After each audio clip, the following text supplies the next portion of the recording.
Moving on to our next pregnancies, the moderator will be Dr. Shraddha Patkar, Associate Professor of Surgical Oncology and Consultant in the Division of Hepatobiliary and Retroperitoneal Surgery, Tata Memorial Hospital, Mumbai. I invite Dr. Shraddha Patkar onto the dais.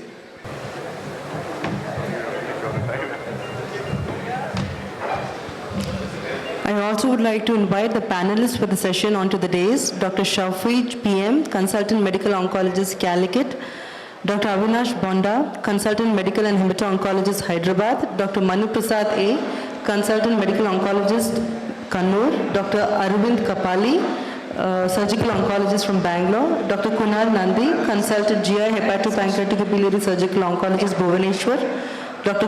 Rahul Krishnatri, Radiation Oncologist from Mumbai, Dr. Dinesh M, Professor and HOD, Department of Radiation Oncology, Mangalore, Dr. Ashwin Purnaya, Intervention Radiologist from Mangalore, and Dr. Ganraj Kulamarwa, Medical Gastroenterologist, Mangalore.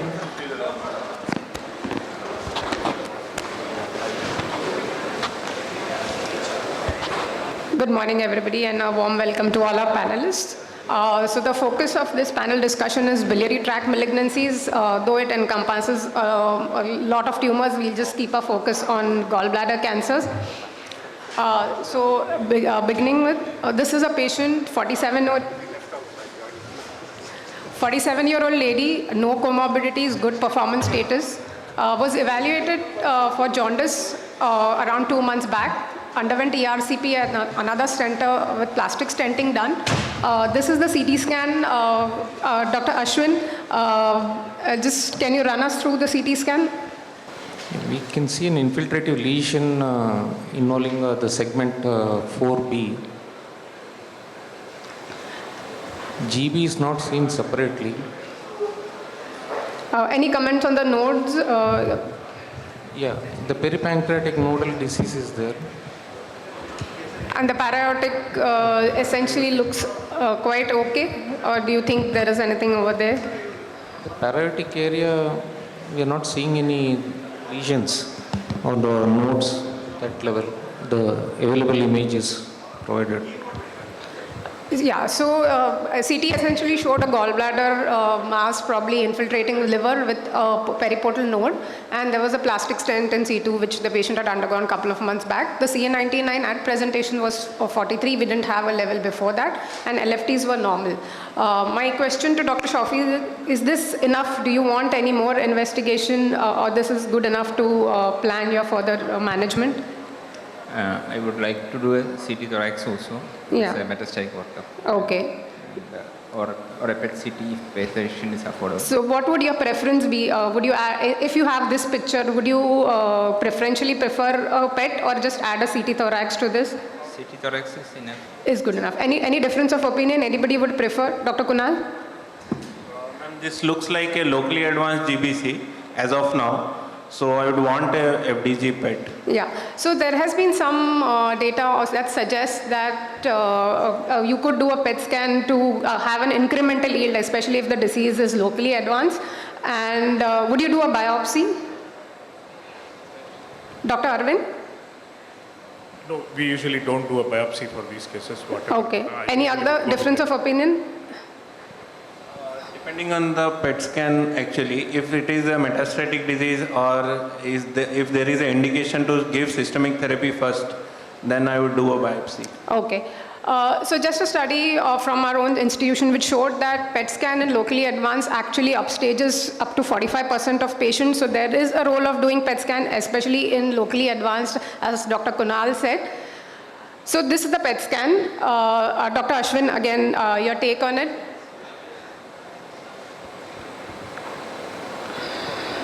We are seeing the infiltrative lesion showing good FTG uptake. Along with that, the peripancreatic nodal disease also. So with this PET scan information, Dr. Kunal, what would your approach be? Upfront surgery, neoadjuvant, and if upfront surgery, what are you looking at? Considering the patient also had a stent at presentation. I would want to look at the scan more deeply to ascertain the type of block basically. If it is a type two communicating block, then probably basically extrahepatic bile duct excision with a radical chole and lymph node dissection should suffice. But if there is a suspicion that patient may need a hepatectomy in case the type of block looks to be a type 2 non-communicating or beyond, but since patient jaundice got settled with just one stent, so I'm assuming that it is a type 2 communicating block. So in this case with a normal CA99 of just 43, I would probably plan a staging lab followed by radical chole with SOS bile duct resection and periportal lymph node dissection.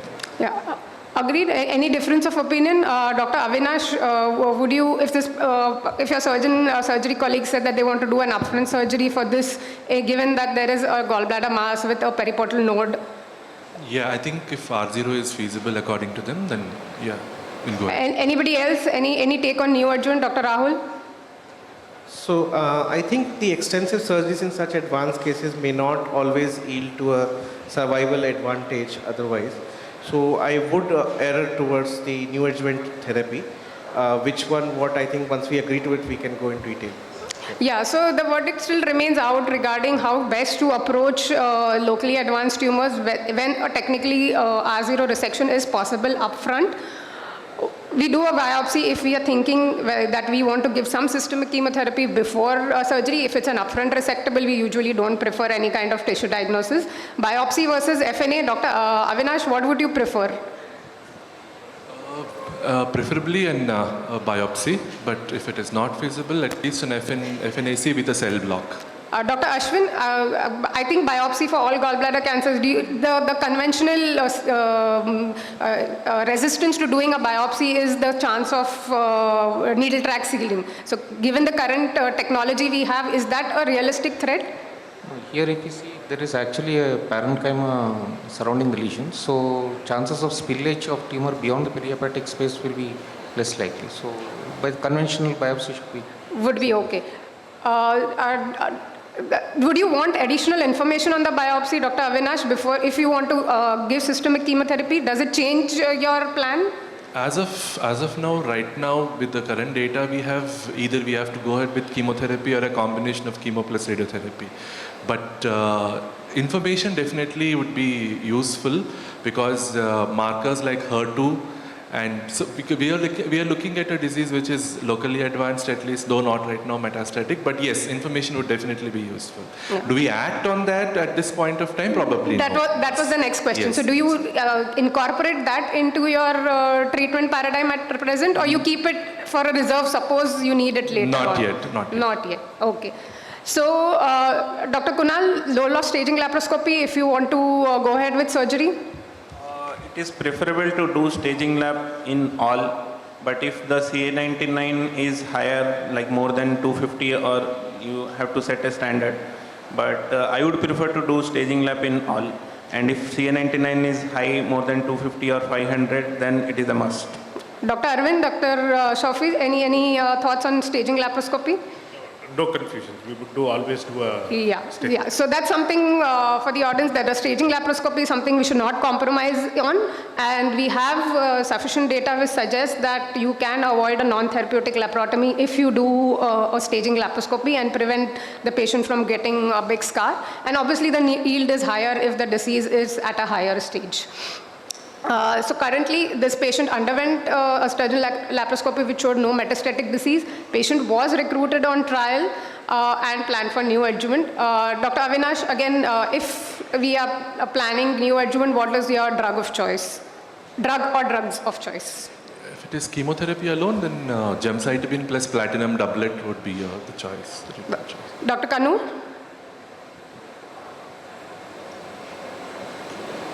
We don't have, okay. So did you... You meant Dr. Manu, right? Okay, sorry. Yeah, first of all, neoadjuvant chemotherapy is not still a standard in gallbladder cancer. Unless it's in a trial setting, we generally do not practice that. But based on MDT, if you want to give chemo, as Dr. Avinash said, we'll be using a combination of gemcitabine with cisplatin. No triplets in neoadjuvant? Gemcis, nab-paclitaxel? I think it should be based on the trial setting only. I would not consider out of a trial setting. Not outside. And immuno, let me play the devil's advocate. Immuno, if you have the information on IHC. Like immunotherapy, we can actually give without any biomarkers. Like all comers are eligible for immunotherapy in metastatic setting.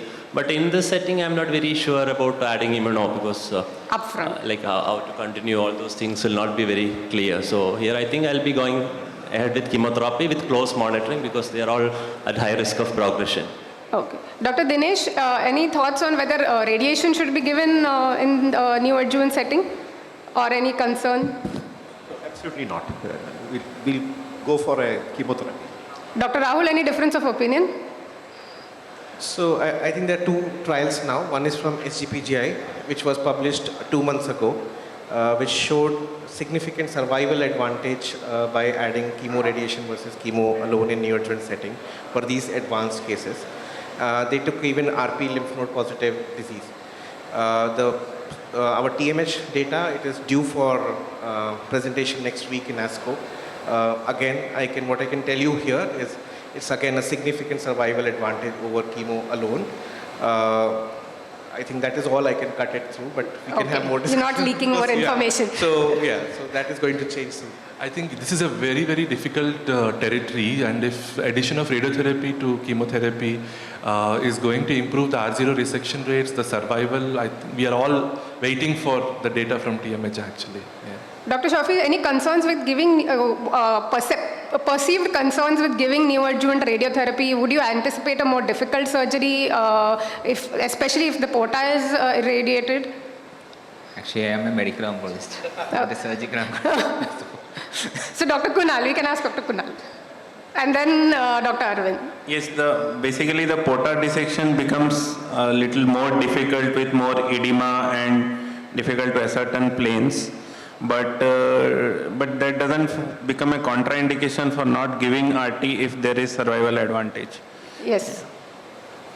I think time should tell how the toxicity would work because we have seen time and again for esophagus or wherever we have used. It has not shown much of a difference for a month or say maybe 5 weeks. But I would be really worried about the blood supply to the duct if we are able to save it.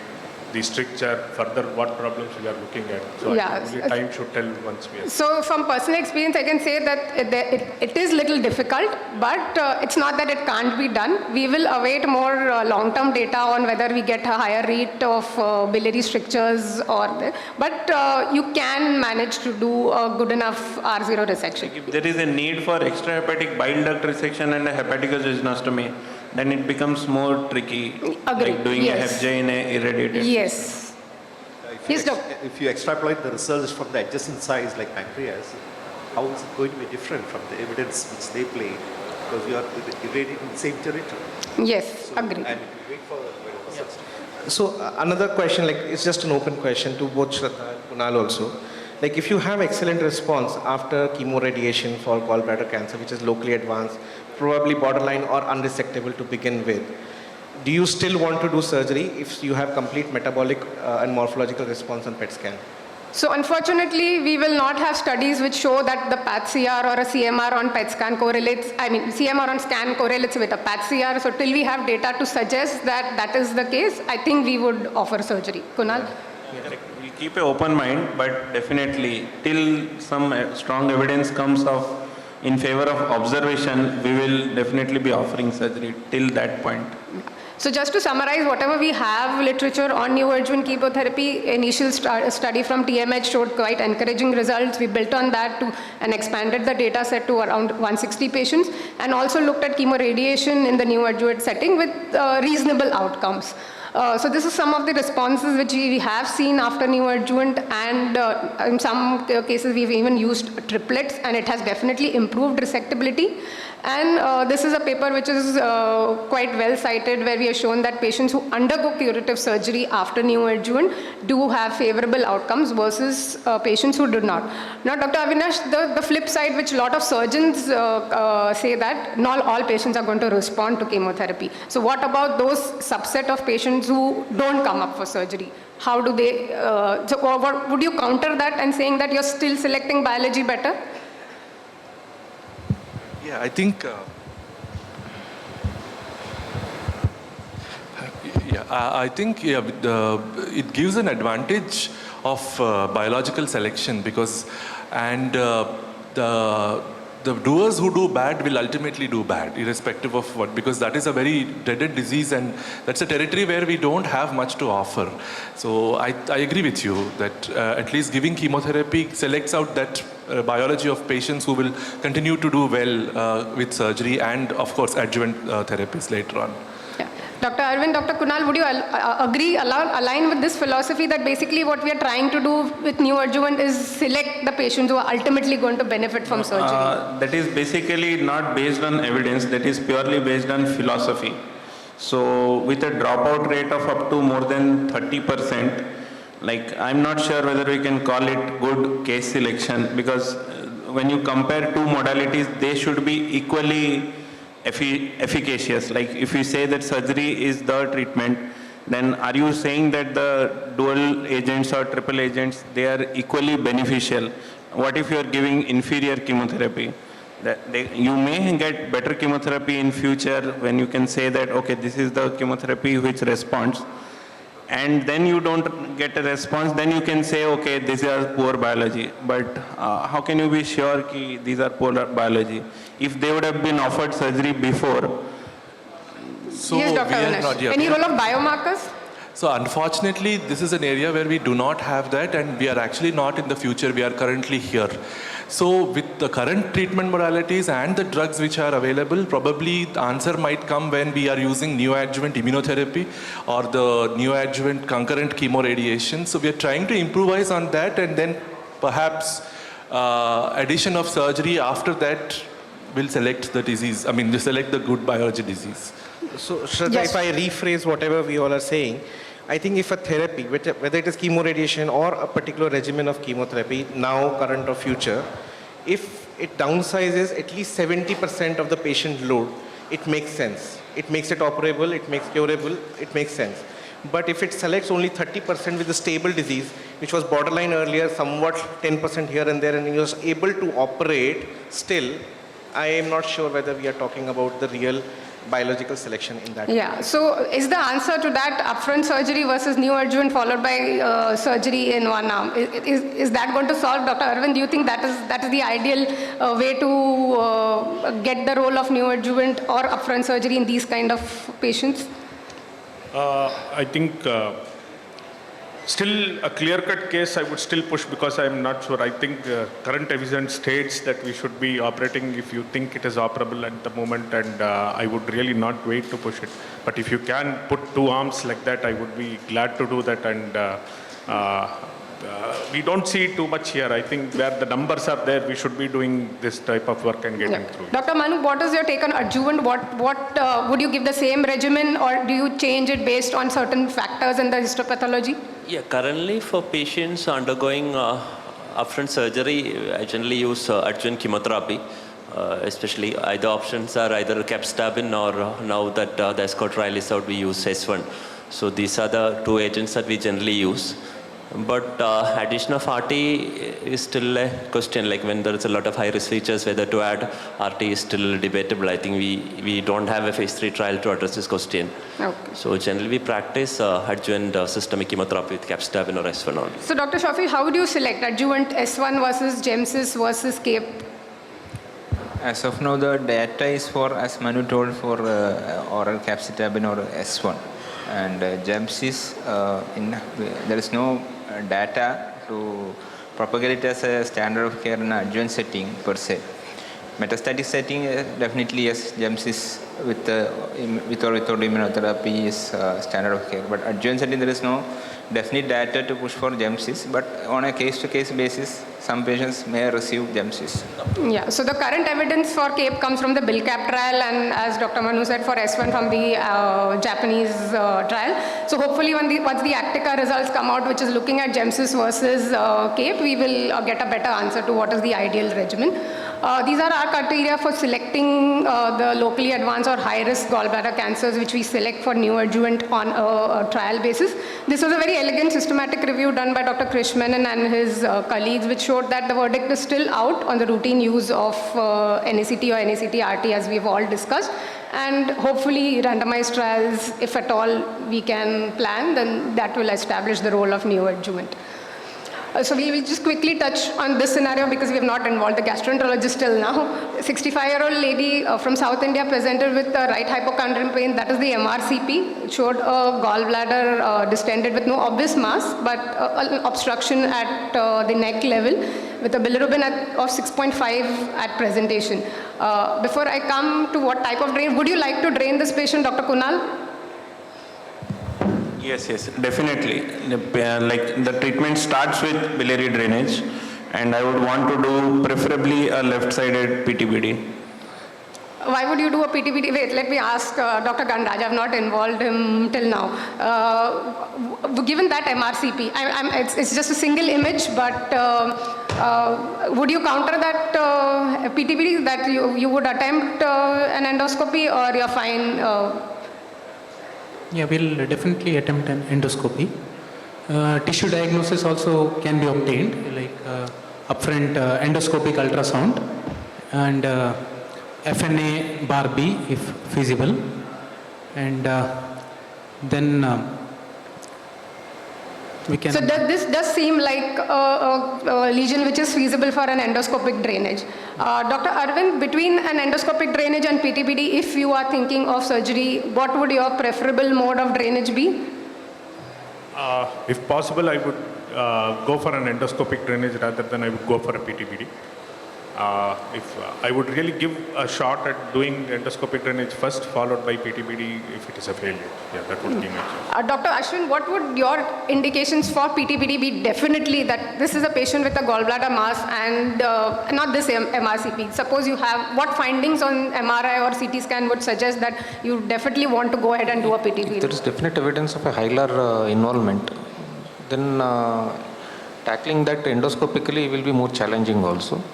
So PTBD definitely might help in draining the system. Yeah, so suppose you have a hilar block with systems which are not exactly connected that time. Yeah. Dr. Gandaj, would you agree, or do you still want to attempt an endoscopic with bilateral? I know, I mean, you can push the boundaries of drainage via endoscopy also. Do you want to attempt it, or you are happy with the PTBD? Because as surgeons, we are better off if it is done endoscopically. Let me be ultimately, we have to drain more than 50% of liver parenchyma. Yeah.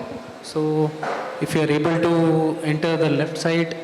Yeah, so that is the key, that we have to be able to drain majority of the liver so that we can go ahead and plan further. So this patient, again, same questions. Dr. Kunal, did you change your plan in this? Go ahead with an upfront surgery if the bilirubin comes down, or you want to think of neoadjuvant? No, in this patient, since the right ductal system is suspected to be involved, so patient will end up with a right hepatectomy. It's a type 2 block. It's not involving right system. Right system is fine. If the type of block is, like if the surgery is not entailing a hepatectomy, then I will do it upfront. But if it needs a hepatectomy, then I would want to give a neoadjuvant chemotherapy. Okay. Dr. Arvind, your take on it? Similar indications? No, I would go with whatever Kunal says. I would definitely, because hepatectomy would be more radical that I would be thinking of. No, I would give an ACT. Although I think the response rates are not so great that it will come back to me, but still that would be a choice. Dr. Avinash, if this patient were to go ahead with neoadjuvant with this kind of bilirubin levels, what level are you comfortable instituting chemotherapy if we had to start it? I mean, it's not exactly the level of bilirubin, it's the wholesome liver function, like what sir said. So if the adequate drainage is there, the transaminitis is settled down and there's no evidence of cholangitis, then even less than 5 or up to 3 milligram is what normally So let me rephrase it. What upper limit of bilirubin are you okay giving with giving neoadjuvant? Not more than 5. Not definitely. more than 5. So that's something which is important, that you can't start chemotherapy with a patient who has a bilirubin more than 5. Also, sometimes in gallbladder, we have to keep other causes in mind. That patient may not actually have direct infiltration, but may have choledocholithiasis or meriscus, which is causing jaundice. And it may be just a nodal compression, which can be relieved by doing an ERCP and then having a jaundice level. These are the other causes that you have direct infiltration, either a higher block like Dr. Kunal said where we need a PTBD, or maybe a lower block where you can do an ERCP. Our own experience suggests that patients traditionally considered to be very poor outcomes, you have a reasonable survival if you can manage to operate them after neoadjuvant. So the key that is the patient selection to get them to table and go offer a curative intent surgery. So we just have a minute and I'll finish with this case scenario. 33-year-old lady, Dr. Ashwin, I've already written the findings. You want to add anything? There is a gallbladder mass definite. Nothing. It is showing abutment of duodenum and infiltrating hepatic flexure. Biopsy is adeno-CA CA99 of 165. PET scan done non-metastatic. Dr. Kunal? Same question, upfront surgery, biopsy, neoadjuvant. I will do an endoscopy to ascertain basically where the duodenal involvement is. If it can be managed with a lateral wall resection or just a D1 antrectomy, and hepatic flexure wedge resection can be done, then I will go with the upfront surgery. Okay, so this is the scan, shows a mass with liver infiltration, both duodenal and colonic abutment and periportal nodes. So we plan for chemotherapy. Dr. Rahul, my question to you is, if you have a patient who has a luminal involvement, your concerns regarding giving neoadjuvant radiotherapy? So see, external luminal involvement or loss of fat planes is still okay because we are giving 45 to 50 gray, which is not too much of dose, conventional fractionation. If it is a mucosal invasion or already there is a impending perforation with scopy, then I'm a little worried and scared. So that's the time when I will not be pursuing. So this patient we did give chemotherapy, and because there was partial response, completed more, and then ultimately did a radical surgery with colectomy. We managed to save the duodenum, which was good. So I think we'll just skip this. We know that there is doubtful role of extended resections in gallbladder done upfront, though it may technically eradicate the disease. But we know that the biology is bad, so we need to select our patients and add systemic therapy somewhere in the treatment paradigm. So I'd like to conclude saying that we know gallbladder is inherently aggressive. Surgery forms the standard of care, ideal to perform an R0 resection. However, whether to achieve it upfront or post-neoadjuvant remains to be seen. And as I said, that probably biomarkers might help to select patients who are better candidates for neoadjuvant. If any of the panelists wants to add anything, then otherwise we can wind up. I think we should do the re-panel after 2 weeks. Okay, sure. Thank you. Thank you, everybody.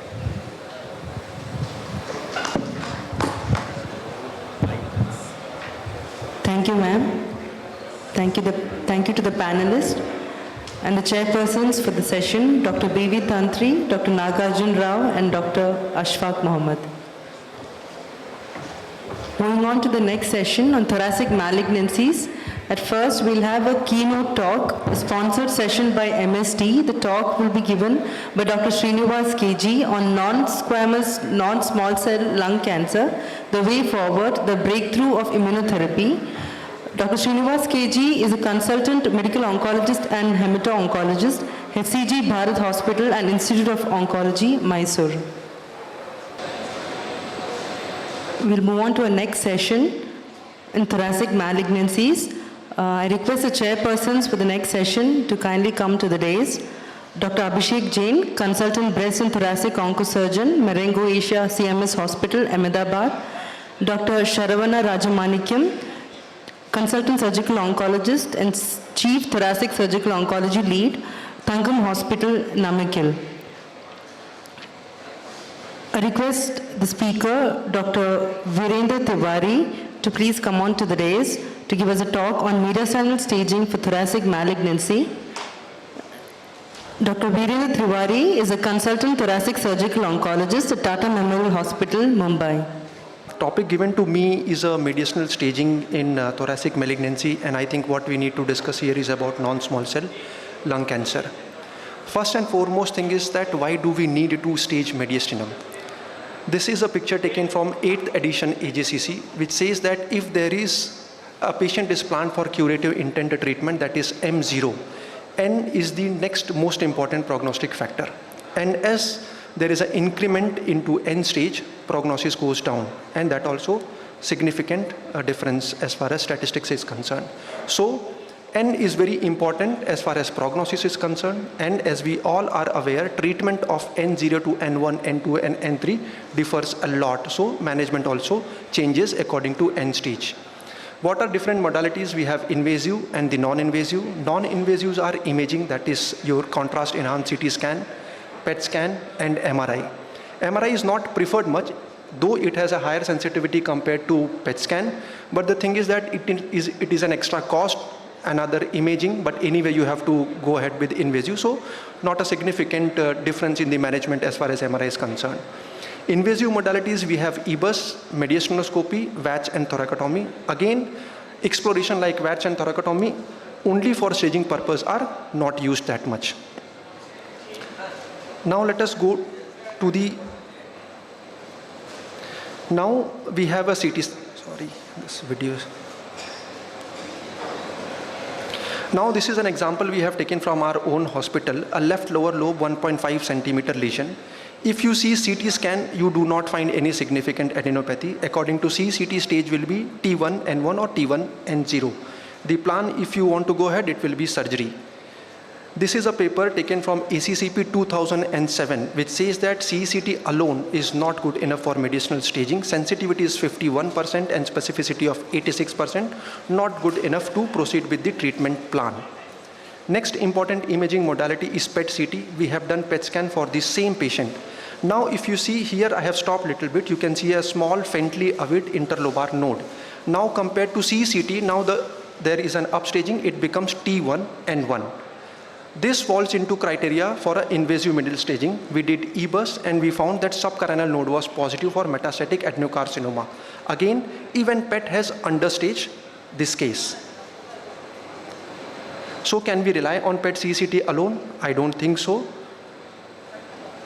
These are this is another example. If you should see fusion images, right upper lobe mass, but contralateral side you can see interlobar and hilar avid node. So according to PET scan, stage becomes N3. But we did invasive middle staging, that is EBUS, and found out that none of the nodes were positive for metastatic involvement, even the FDG avid contralateral interlobar. So plan changes significantly based upon the invasive staging. Again, from 2013, a publication from ACCP, which says that sensitivity of PET CCT is 77%, specificity of 86%. Again, not good enough for the treatment planning. Now coming to invasive middle staging, we have mediastinoscopy and EBUS. Mediastinoscopy is a gold standard, but a surgical procedure involves general anesthesia and admission.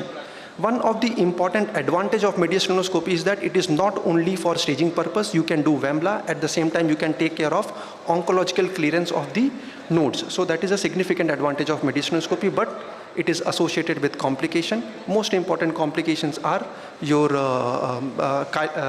lymphatic injury, recurrent laryngeal nerve, and sometimes bleeding from the major vessels, that is azygos or superior vena cava.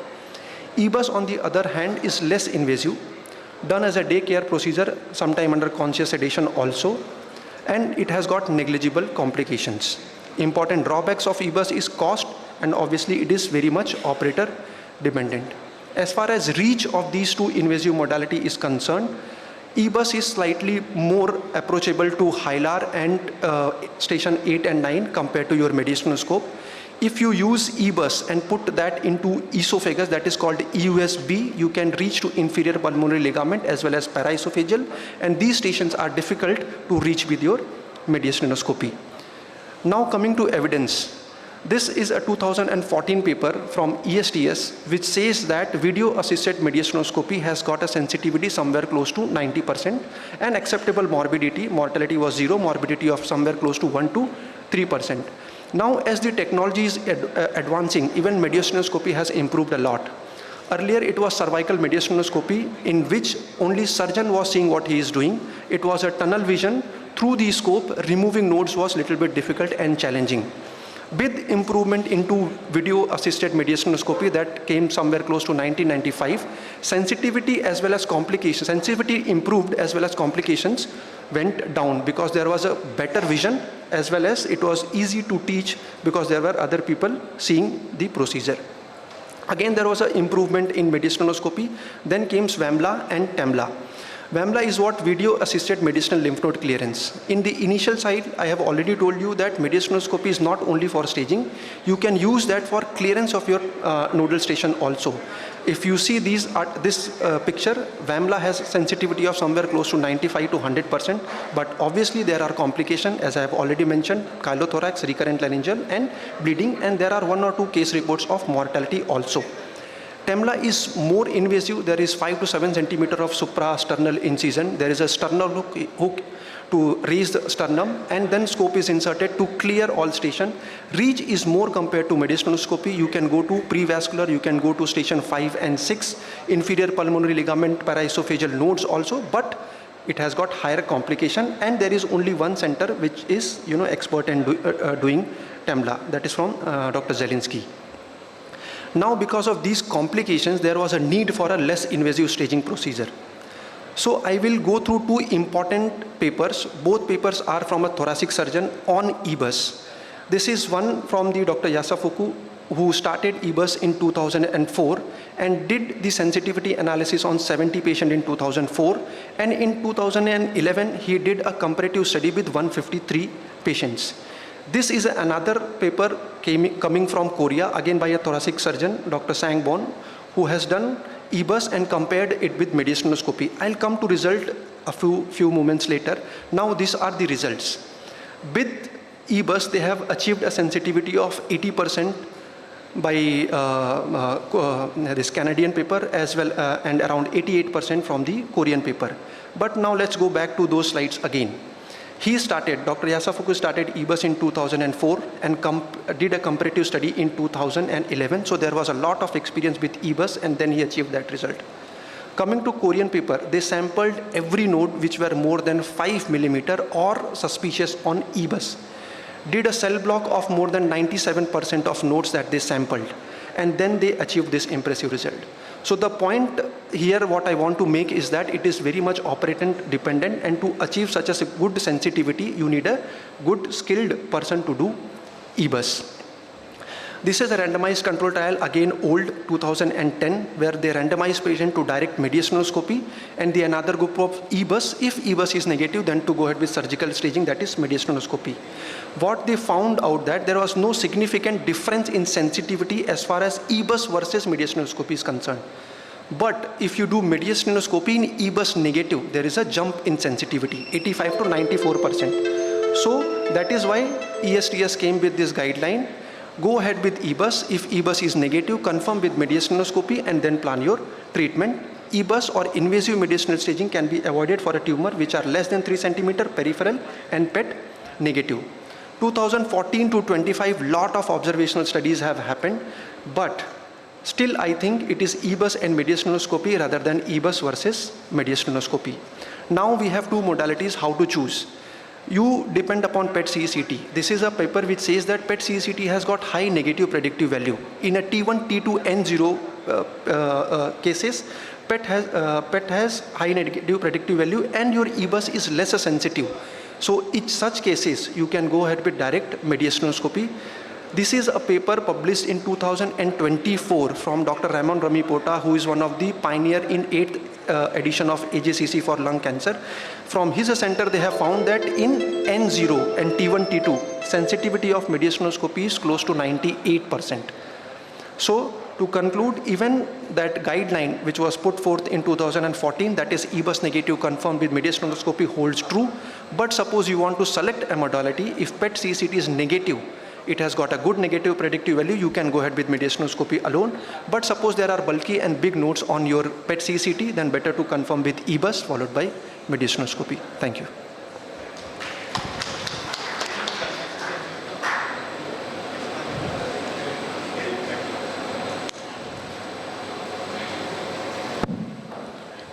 Thank you, Dr. Virendra. Any questions from the audience? Thank you, sir. Due to time constraints, we have one question. Virendra, we have one question.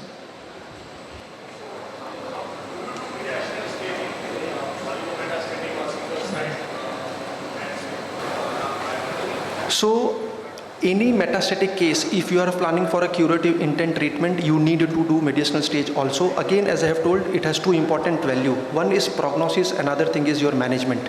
In an oligometastatic case, you will start with systemic therapy first, reassess response. But suppose your EBUS or medicinoscope is N3, later on after systemic therapy, your surgical management will not have so significant role. So it will be local treatment will be chemotherapy and radiation.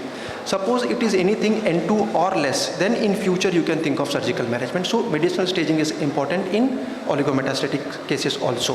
So basically in all oligometastatic disease we should stage Yes. mediastinum. Thank you. Thank you. Thank you, sir. We shall move on to the next session.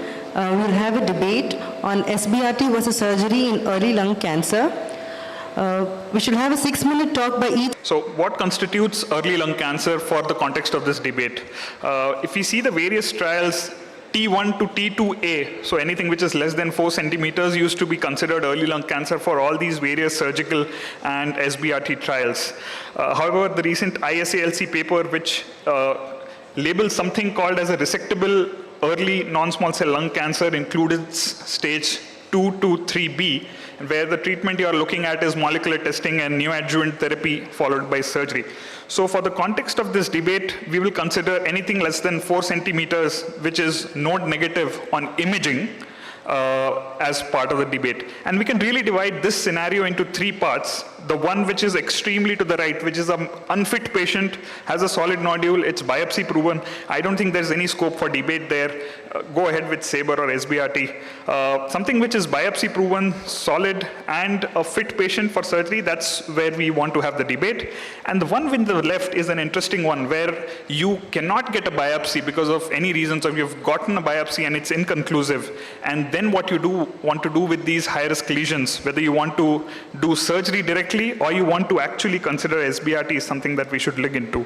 For the debate as per se, for surgery, it has been the standard of care for lung cancer, non-metastatic, for a long time.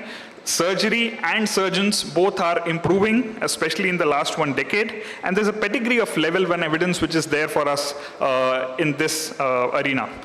For the SBRT part, the level 1 evidence is lacking, as we all know, and whatever existing evidence is there which is comparing SBRT and surgery is contentious.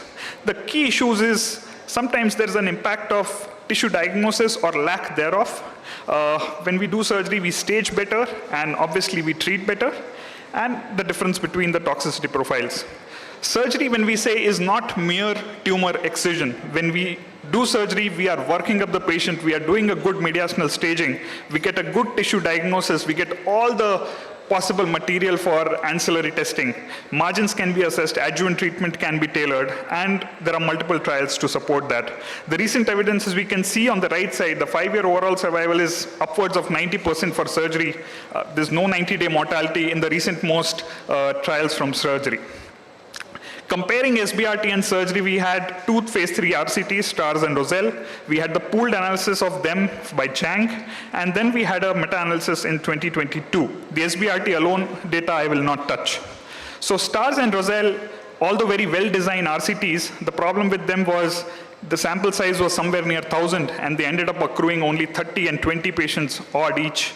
And the number of events required to make any statistically significant inference was at least 400 in ROSELLE, and the actual events that observed were 5 and 2. So nothing could be taken out from these trials. But still, Professor Joe Chang from MD Anderson went ahead and did this pooled analysis, and all these lines are actually commentary on this pooled analysis, which in my knowledge is the maximum number of comments that I've seen out of any paper, because it's underpowered, to say the least, and it's unjust comparison of modern SABRE techniques to outdated surgical approaches, which was 79% underwent thoracotomy and lobectomy for early lung cancer. The 3.7% mortality rate in those small numbers were too high, and the biopsy proof was done on only 27% of SBRT cases. Now, tissue is an issue, because Astro also says that if you can't get a biopsy, you can go ahead with SBRT in few selected cases. As we can also see in this another paper, approximately 1/4 of patients in this SBRT trial were treated without a biopsy confirmation. Now, what that does is increases the local control rates that we see. And we have this data from CalGB trial where also the patients were enrolled without a biopsy proof, but then they were randomized after an intraoperative frozen section biopsy confirmation. And 18% of times, the mass that you saw on the PET, which was suspicious, did not turn out to be non-small cell lung cancer. They were granulomas very often, sometimes it was some other malignancy. So treating without a biopsy proof is not the best way to go forward. Considering the meta-analysis, the recent 2022 meta-analysis by Vaini et al. Showed that the 3-year overall survival, lung cancer-specific survival was better with any surgery, lobectomy or a sublobar resection, although the 3-year control rate was similar. Granted, there is some publication bias here, heterogeneity, but 29,000 patient data was analyzed in this.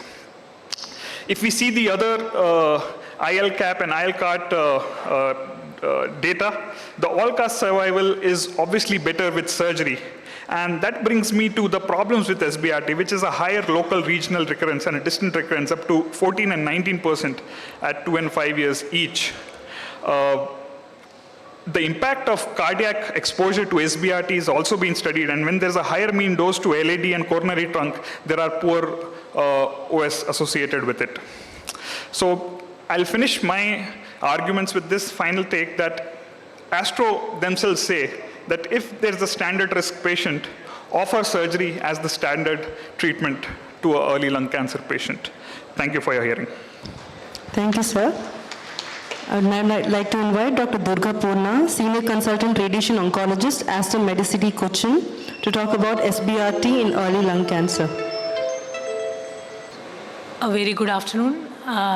I'm glad that Dr. Shukla kind of covered most of the evidence that I was supposed to present. And thank you for this thing. I come from Cochin, Kerala, and they say the gold standard in any early stage lung cancer is lobectomy.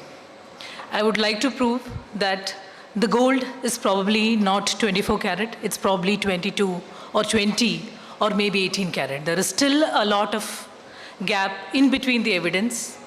SBRT is probably not a replacement now, but very definitely in the very near future, that is going to be the answer. And we are probably will be firing ahead like this and definitely, hopefully not like this. So what is SBRT? It's very high dose of radiation therapy in limited number of fractions to discrete target with rigorous delivery, rigorous motion management, and you give very high doses with a BED, a biologically equivalent dose of more than 100 gray in each sitting. So you can even give single fraction or multiple small fractions. The delivery of SBRT has evolved over the last 25 years because most patients with lung cancer are in the high-risk, vulnerable age group. Most of the median age is around 65 or 70 years of age, depending on what literature you look at. They have bad lungs, and you try to preserve as much of the lungs as possible. The cardiopulmonary reserve is very low, and the extensive surgeries can historically cause complication rates of major complications rates of around even 10%. It was first described in 1994 years ago, and on lung and abdomen, and in the early 2000s there was a Japanese data that looked at both operable and inoperable lung cancer patients with 200 odd patients. And all along we've got multiple studies that have looked at it, and all of them have led to a greater understanding of how SBRT seems to work in lung cancer. Yes, of course there are reactions. The late radiological changes are the most common. When the tumor is gone, it is replaced with fibrosis. You see a lot of fibrosis, but hardly any significant radiation pneumonitis. Some chest wall pain, some skin toxicity, occasional brachial plexopathy. There could be some decline in pulmonary function, but again, not too significant. Response assessment is also a little bit difficult because you're trying to see something that and make sure that that is not there. Whatever has been seen as tumor would now be replaced with fibrosis. Most of the time a PET-CT would suffice. Occasionally you might have to do a biopsy.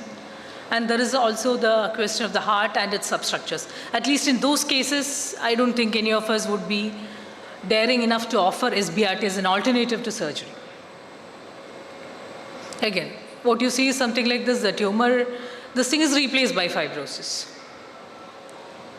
And at 3 years, you get overall survival of the tune of around 75 to 85% in most studies, local control rates of 80 to 85%, and a very low 90-day mortality as compared to what has been historically associated with a major thoracic surgery. Of course, squam etiology does worse, the greater the size, the worse, and KRAS mutations are worse, if you can manage to get a biopsy. These are all things that were kind of a relative contraindication. A single fraction radiosurgery, you can do a single fraction for lung. And there is nothing like a no-fly zone. Everything is a flyable zone. ILD, interstitial lung disease, which most of these patients have, again, mortality is a little higher, but then you give stricter constraints. You can always play with constraints and try to give a reasonable dose. Yes, I agree, there is no randomized evidence, mostly because of the low accrual rates in the trials, like Dr. presented right now. And also, according to this paper from JCO, it's because of the difficulty to randomize to a patient to a treatment where the injury potential of one modality is greater than the other. So it will take at least some time for us to get meaningful level 3 evidence. Problem is, what do we do with what evidence we have? To look a little more at the STARS and ROSAL trials, they were both started as randomized phase 3 trials, open label. ROSAL looked at 1A tumors only peripheral, STARS looked at 1A with T2 less than 4 centimeters. Primary outcome in ROSAL was 2 and 5 year local regional control, and secondary outcomes were also looked at. And anatomic lobectomy or VATS was done, looked at a total of 58 patients. And looking at it, Chang came back with this thing that SABRE is a better option for operable stage 1 NSCLC with 3-year 98% overall survival and a grade 3 toxicity of 10% versus 44% in a surgical arm. This was overall survival, wide gaps in survival, the relapse-free survival, which was almost the same. And then, so they went on with revised STARS. They recruited some more patients, made the number to 80, looked at tumors less than 3 centimeters, gave a very high dose of radiation with a median follow-up of at least 5 years, and looked at primary 3-year overall survival. And they saw that the graphs diverged after 3 years with a better survival for SBRT as expected. And we have a few ongoing trials that are still recruiting and that have not been published yet to give us a reasonable phase 3 evidence. Having said that, in larger tumors or post-op or SBRT salvage or QAL, this is going to be way better. Cost, I need not even come to that comparison. Immunological activation and vascular permeability, again, SBRT scores and is probably more effective than conventional RT and definitely maybe than surgery. Thank you. Thank you, ma'am.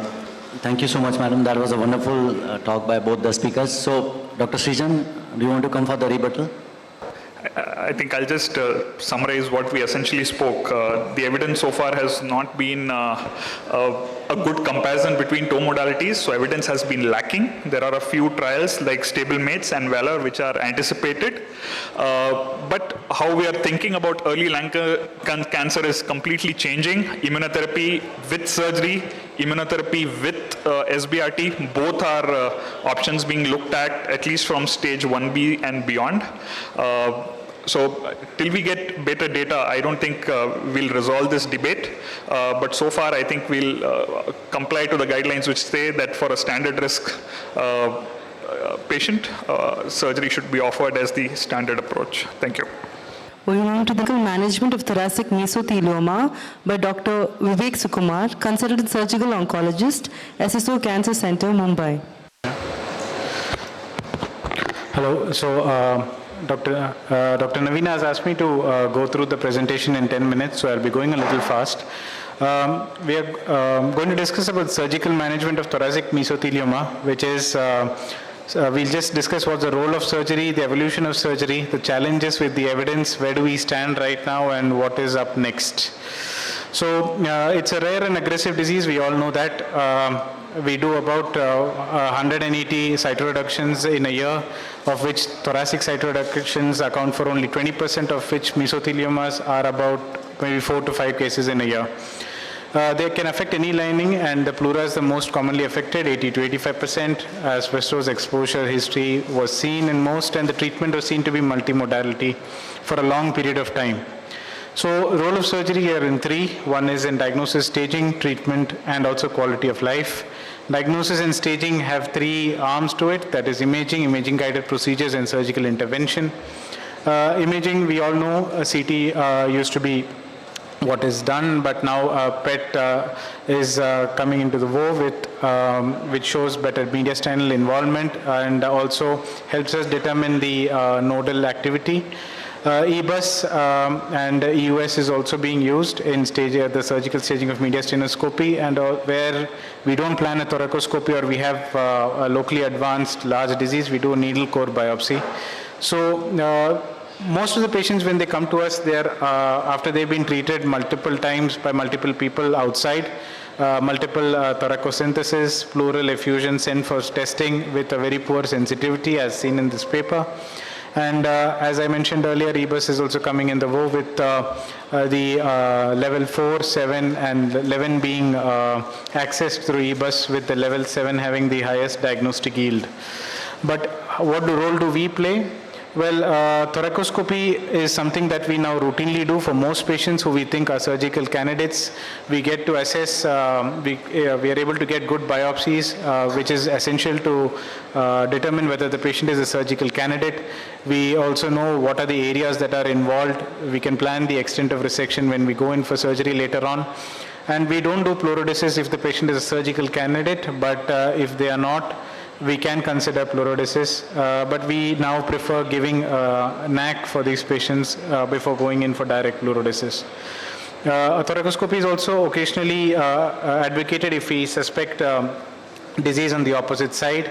Mediastinoscopy is something we always do before we go for definitive surgery. We mostly go for the subcarinal and paratracheal nodes with a 3 centimeter incision in the substernal in the region, and using the finger dissection in the pretracheal space. Here we are sampling the level 4 R node in the paratracheal region. So this is something that we routinely do before taking up the patient for surgery. And laparoscopy, when we have imaging or we have doubt that there is diaphragmatic involvement, we always do laparoscopy to ensure that there is no intra-abdominal disease. There is some data to say that we do cytology or blind biopsies, but that is not something we do right now. So what are the surgeries that we know of? It is extrapleural pneumonectomy, pleurectomy and decortication, extended pleurectomy and decortication, and partial pleurectomy. All of which have been defined with clarity in the staging article, where EPP includes en bloc parietal and visceral pleura with ipsilateral lung, pericardium and diaphragm excision.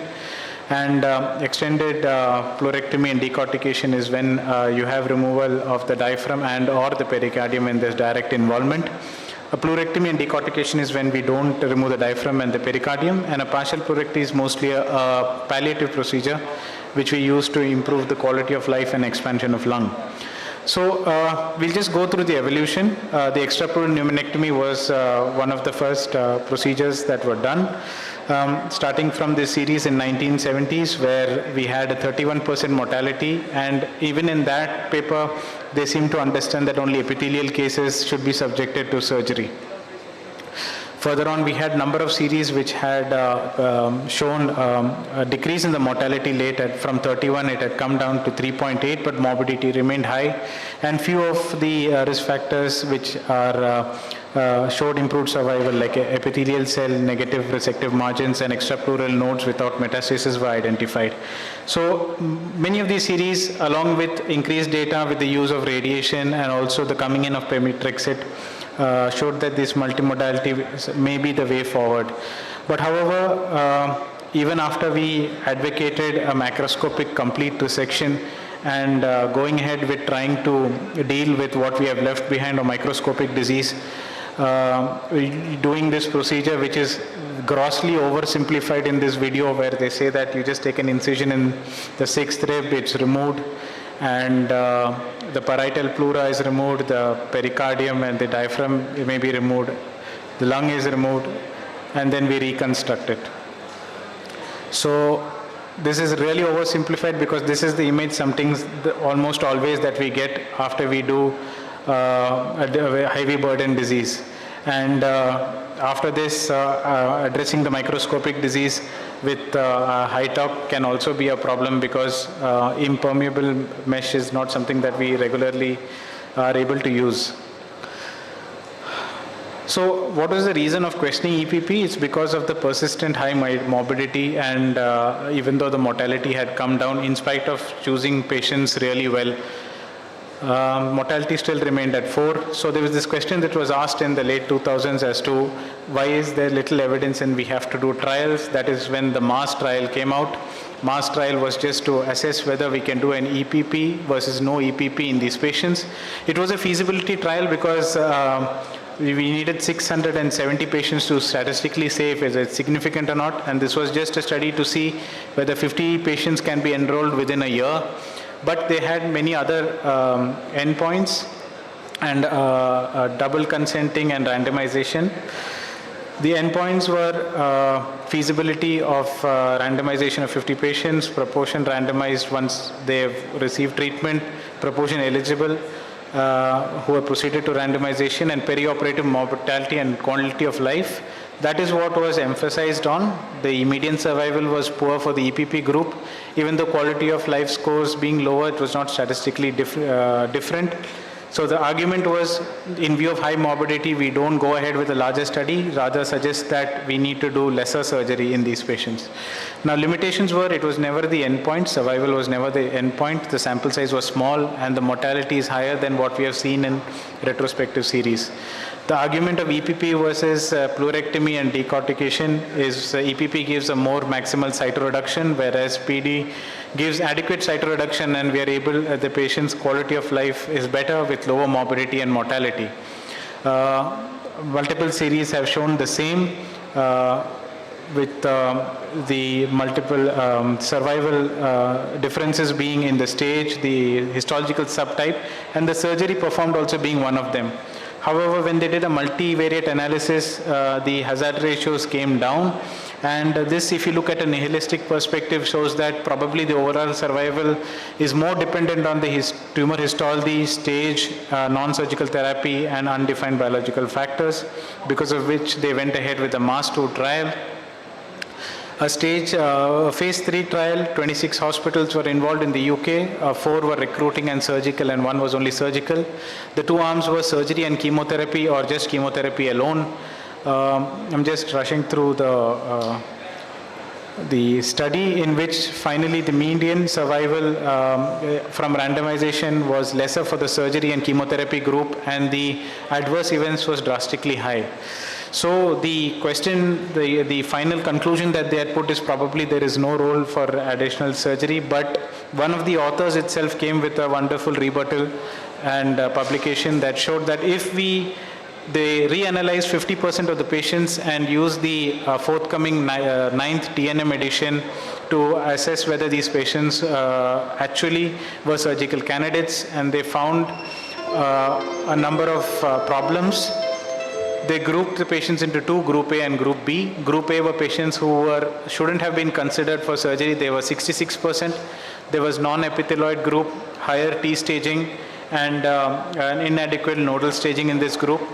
And in the group who actually are surgical candidates, their overall survival was much better, with median survival being 32 months.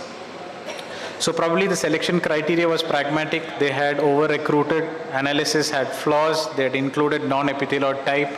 The mean age was 69 with very poor, with FEV1 of 75. They were subjected to diaphragmatic resections in spite of the diaphragm not being involved. And a PET CT scan was not mandated, and a mediastinal nodal staging was not done for all.